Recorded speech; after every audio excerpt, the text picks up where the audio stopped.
Супружеская пара часто подкармливала соседскую собаку. Нерадивые хозяева держали ее на цепи и практически не кормили. Но как-то повлиять на эту ситуацию семья не могла. Собака по закону частная собственность. Бонечку, так звали собаку, кормили как свою, но в последнее время она перестала выходить из своей будки. В один из дней семья приехала на свой дачный домик, и Бонечка снова появилась.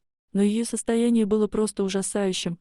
Голова приобрела странную треугольную форму, позвоночник был выгнут дугой, а на шее были какие-то непонятные следы. Зрелище дополнялось ужасным запахом отмирающих тканей. Любовь обратилась за помощью к зоозащитникам. Зоозащитники выдвинулись на вызов в считанные минуты, но когда оказались на месте, обомлели. Признаются, такого не ожидали. Боня фактически уходила на глазах, задыхалась, не могла есть и пить. Была сильно обезвожена. Еще немного и начнут отказывать внутренние органы. Конечно, ее тут же отправили к ветеринару, в центр соседи. Провели экстренную операцию. Врачи не сразу поняли, что такое с собакой. На первый взгляд ее горло было перетянуто удавкой, но присмотревшись, стало понятно. На шее собаки была надета резинка для волос желтого цвета. Такие обычно носят дети. Резинка была уже под кожей. Щенок вместе с ней рос. Значит, она у него очень давно. За это время резинка передавила и сломала трахею.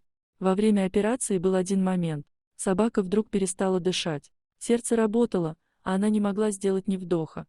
Врачи целый час качали кислород принудительно. Искусственно вентилировали легкие. И все-таки Боню сумели отстоять. Чтобы она могла дышать сама, поставили специальную трубку, трахеостому. Навсегда. То есть собака стала инвалидом. Сейчас собачка в приюте. Бонечка удивительная собака, ласковее кошки.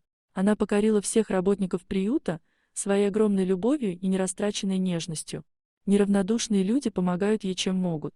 Бонечке привезли корм, прислали денег на оплату докторам. Одна из подписчиц оба выходных дня навещала Бонечку и привезла ей запас еды, гастрокорм и гостинцы. Сейчас решается вопрос по операции на трахее, но стоимость лечения более 150 тысяч, а также важно, чтобы собака полностью пошла на поправку. Приют очень благодарен всем за помощь.